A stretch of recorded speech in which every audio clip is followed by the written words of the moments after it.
Sveiki!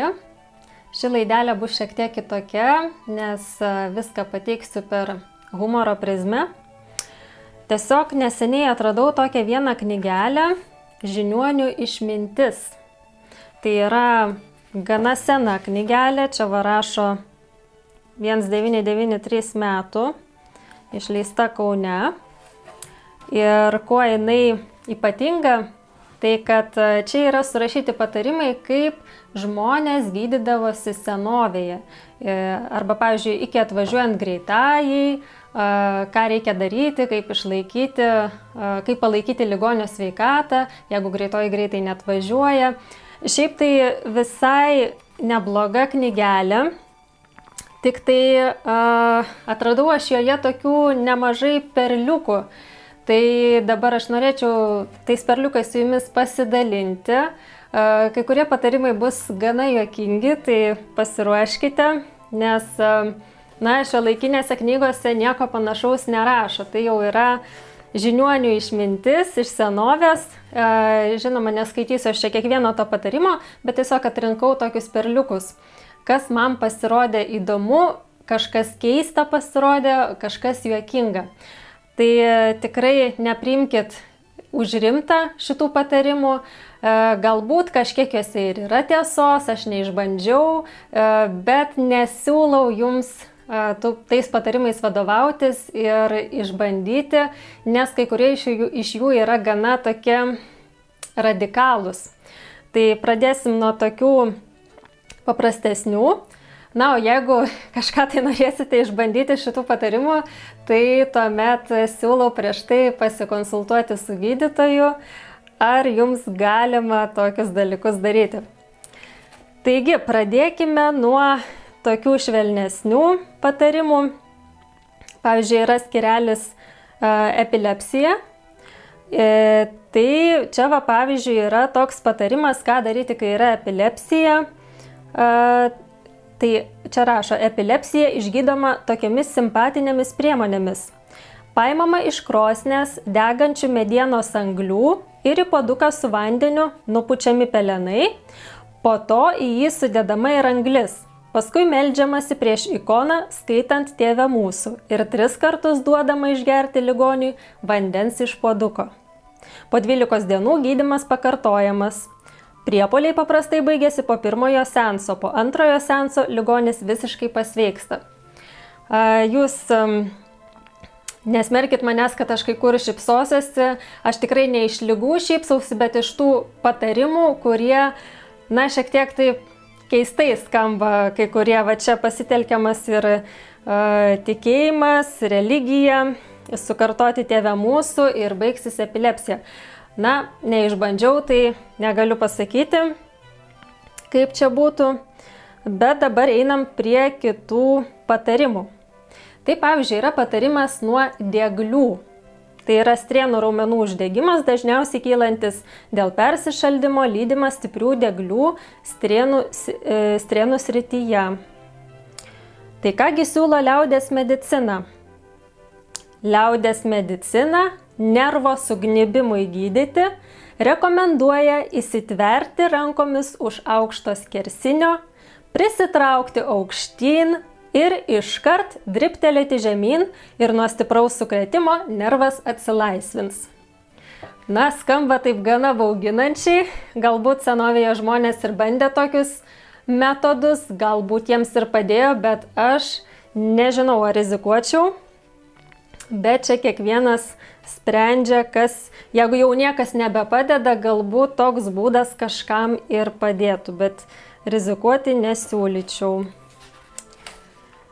Taip, toliau yra nuo neuralgijos. Taip, čia esant sėdmenų nervo neuralgijai, suserga pagrindinis kojų nervas, einantis per užpakalinę šlaunies pusę ir po keliu esančios duobutės ir toliau besitęsiantis iki pačios pėdos. Įkyrus maudžiantis skausmas, ypač sustiprėja naktimis. Dabar ką siūlo liaudies medicina? Tai rekomenduojama ant nuogo kūno mūvėti raudonas flanelinės arba megztas vilnonės kelnes, atsiprašau. skaudančias vietas mėnesį kasdien trinant meškos taukais, išėjas išgydomas visam laikui. Tai va, jeigu jau norėsite pasigydyti, būtinai įsigykite ant nuogo kūno, reikės mūvėti būtent raudonas, flanelinės arba megztas vilnonės kelnes ir trinti tas vietas mėnesį visą kasdien meškos taukais.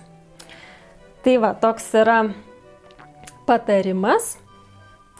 O dabar trišakio nervo neuralgija. Tai yra žiniuonių metodas neuralgijai gydyti. Kietai išvirti kiaušinį, perpjauti jį pusiau ir abi pusės nedelsiant pridėti prie vietos, kur skausmas jaučiamas stipriausiai. Kai kiaušinis atvės, skausmas nurims ir pakankamai ilgą laiką neuralgija nebekamuos ligonio. Štai kokie patarimai su kiaušiniu. Kiaušiniu anksčiau turbūt praktiškai vos ne kiekvienas augindavosi vištas, tai kiaušiniai būdavo turbūt dažnai naudojami liaudės medicinoje. Dabar žiūrim, ką čia toliau mums siūlo liaudės medicina. Pavyzdžiui, nuo kosulio yra siūlomas braziliškas kosulio gydymo būdas ir rašo: gogelis, mogelis, skliausteliuose vištų kiaušinių triniai, vėlgi vištų kiaušiniai, suplakti su cukrumi ir romu, taip pat padeda nuo kosulio. Jį reikia naudoti dar nevalgius. Na va, čia jau toks, kaip sakant, padoresnis pasiūlymas, ne kažkoks labai radikalus. Tai va, yra čia ir tokių, na kaip pasakyti, ir su žolelėm yra tokių patarimų, bet kaip minėjau, aš skaitau jau tokius įdomesnius, kur nesu niekur mačiusi. Dabar žiūrim, pavyzdžiui, ką reikia daryti, kai būna sloga. Kai būna sloga, liaudiška priemonė nuo slogos yra įkvėpti uostomojo tabako kuo giliau, tam, kad jis per nosiaryklę patektų į burną. Po keleto tokių įkvėpimų sloga praeina. Tai va, paklauskite rūkorių, kurie rūko tabaką, tą tikrą, ar jiems padeda tokios priemonės nuo slogos. Realiai tai rūkoriai turbūt turėtų iš vis nesirgti sloga, jeigu čia va taip galvojant apie šitą patarimą. Gerai, žiūrim toliau. Aš esu šiaip čia nemažai pasižymėjus, bet manau, kad darysime keletą dalių, nes tikrai čia labai išsitęstų šita laida, tai parašykit komentaruose, ar norėtumėte antros dalies patarimų liaudės tokių žiniuonių išmintis.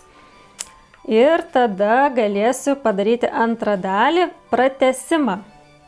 Dabar yra toksai skyrelis raudona nosis. Tai ką daryti, kai būna raudona nosis?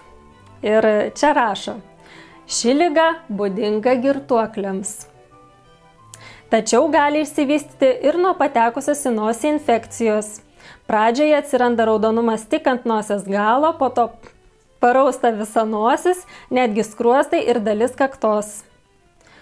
Na taip, čia būna aišku visokių tų ligų, visokių ir odos ligų, bet įdomus toks tiesiog atskiras skyrelis raudona nosis. Ir kai pasako raudona nosis, iš karto asociacija yra su alkoholiu, su girtuokliais, nes, iš tikrųjų, gana dažnai žmonės sako, kad jeigu raudona nosis, tai turbūt jau žmogus geria.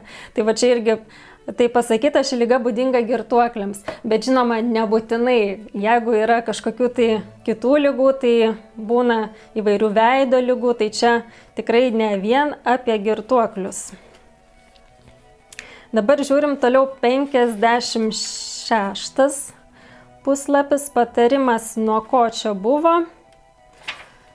Nuo ausų susirgimų. Tai liaudiškos priemonės. Rekomenduojama kiekvieną dieną suvalgyti po pusę arbatinio šaukštelio karštos sieros su koše arba pienu.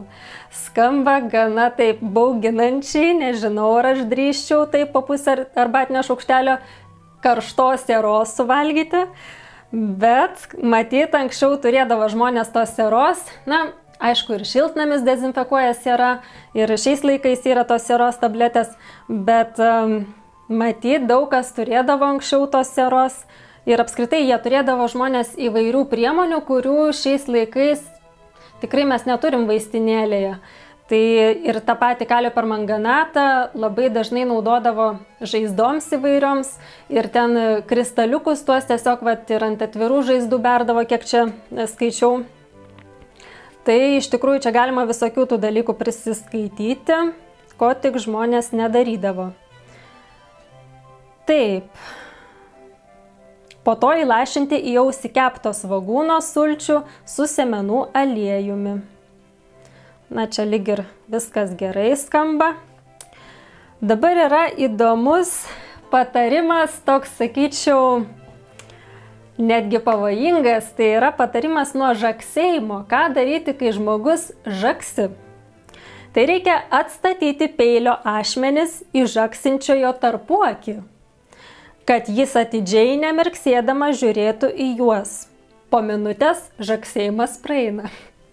Manau, kad jeigu jums kažkas įstatytų peilį tarp akių, manau, kad jūs tikrai koncentruotumėtės jau nebe į žagsėjimą, o į tai, kaip išgyventi ir kad niekas jūsų nesubadytų. Tai šitas patarimas tiesiog dėmesio, atsiprašau, nukreipimas nuo žagsulio į peilio ašmenis. Na, kai kurie pratimai man tikrai šitie patarimai yra juokingi, bet matyt suveikia. Žmogus tiesiog pradeda labai išsigąsta ir turbūt sustoja tas žagsulys. Gerai, žiūrime toliau, dar porą paskaitysim patarimų ir tada turbūt užbaigsim šį kartą laidelę. Taip, toliau kitas patarimas įdomesnis.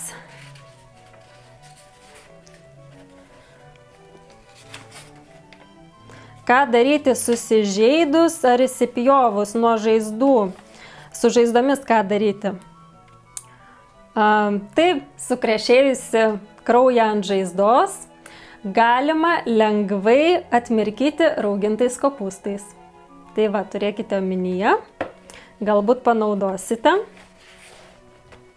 Kas dar? Kai kraujuojama iš nosies, ką daryti? Pakabinti ant vilnonio siūlo tarp menčių mažą raktelį. Kraujas to jau pat nustos bėgęs. Na, skamba neįtikėtinai. Aš iš tikrųjų nelabai tikiu, kad taip gali būti, bet su metalu yra atskira, kaip čia pasakyti, natūralių gydymo priemonių tokia sritis, kai gydoma yra metalais įvairiais. Tai ir variu, ir sidabru, ir kitais metalais. Ir iš tikrųjų, na, žmonės gydosi ir akmenimis, ir metalais, ir vandeniu, ir kiekvienas atranda savo metodą. Tai galbūt kažkaip tas metalas ir gali suveikti su to kraujavimu iš nosies. Nežinau, nebandžiau. Jeigu pabandysite, būtinai man praneškite. Arba jeigu bandėte, galbūt aš juokiuosi, bet iš tikrųjų kažkam padeda tokie patarimai. Taigi, pakabinti ant vilnonio siūlo tarp menčių mažą raktelį, kraujas to jau pat nustos tekėjęs. Jeigu kraujuojama nuolat, po keletą kartų per dieną, tai raktelį nešioti 10-20 dienų. Jeigu kraujas vėl pasirodys, raktelį reikia vėl pasikabinti. Gausų kraujavimą galima sustabdyti karštai sukalbėta malda. Ėjo Jėzus Kristus per Putinų tiltą, nukreipti rankai nukentėjusį jį, pasiremdamas nendrelę, nendrelė perlūžo, kad Dievo vergui pasakyti vardą nustotų tekėti kraujas. Tai va, toks netgi tokia kaip pusiau burtai prasideda. Tai nežinau, jeigu kažkam padeda, tebūnie. Gal kažkam padėjo. Na ir dar vieną paskaitykim ir jau šiam kartui užteks. Taip.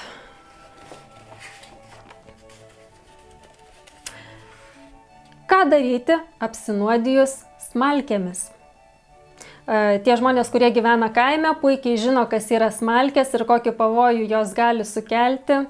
kas kūrena krosnis, turi kažkokias krosneles, kad ir nedidelės, vis tiek yra tikimybė apsinuodyti smalkėmis.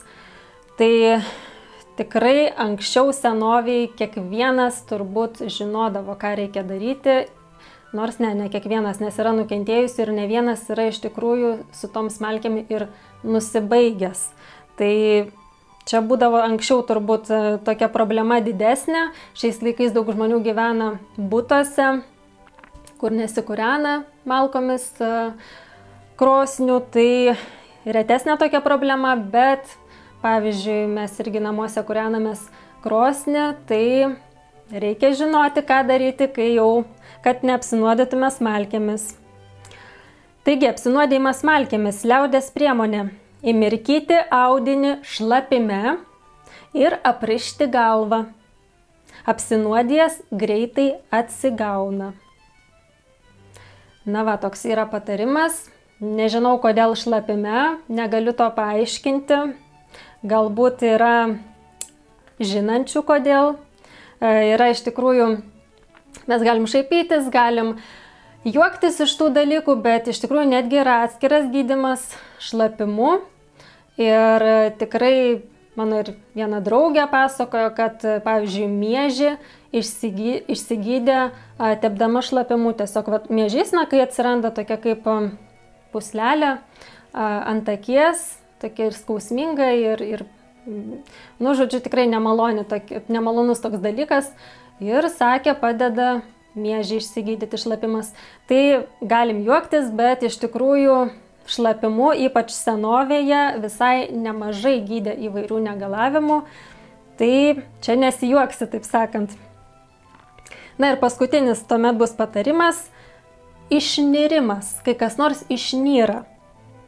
Tai liaudies priemonė yra tokia paprasta, tiesiog reikia stuktelėti kumščiu į žandikaulį. Ir žandikaulis sugrįž į savo vietą. Bet tam reikia turėti patirties. Tai jeigu dažnai smūgiuojate kitiems į žandikaulius, tai patirties tikrai turite ir žinosite, kaip atstatyti žandikaulį į vietą. Atsiprašau. Tai va, tokie būtų patarimai. Tikrai kai kurie ir juokingi, ir smagus, ir aišku, tai yra logiška. Iš tikrųjų, jeigu žmogus moka tai daryti, tai realiai atstatyti žandikaulį iškreipusi, tikrai reikia kažkaip pasmūgiuoti. Jau čia turbūt žino tie, kurie, taip sakant, specializuojasi šituose dalykuose. Gali atitaisyti gydytojas chirurgas, arba gali tas, kas moka, tiesiog stuktelėti kumščiu į žandikaulį, tam, kuriam jis yra išniręs. Taigi, šito patarimu ir baigsime. Būkite saugus, nesirkite, nesusižalokite, o jeigu kas nors nutiks, tai jau žinosite, ką reikia daryti. Tikiuosi, kad kažkuris iš šių patarimų jums pravers. Ir tuomet parašykite, ar norite antros dalies, nes taip pat aš esu pasižymėjus nemažai dar perliukų ir tikrai dar bus ką papasakoti. Tai šiam kartui būtų tiek. Skaičiau patarimus iš šitos knygelės, Žiniuonių išmintis. Ir ačiū, kad žiūrėjote. Ačiū, kad palaikote mano kanalą Gamtos poezija. Ačiū, kad prenumeruojate. Kas dar to nepadarėte, kviečiu užsiprenumeruoti, kad nepraleistumėte naujų vaizdo įrašų. Ir taip pat, kas norite, galite prisidėti, tapdami Gamtos poezijos patronais. Tai yra, prisijungdami Gamtos poezijos Patreone. Tai va. Tai šiam kartui būtų tiek. Tokia linksma gaida užbaigsime šią laidelę ir susimatysime kitose laidose. Iki.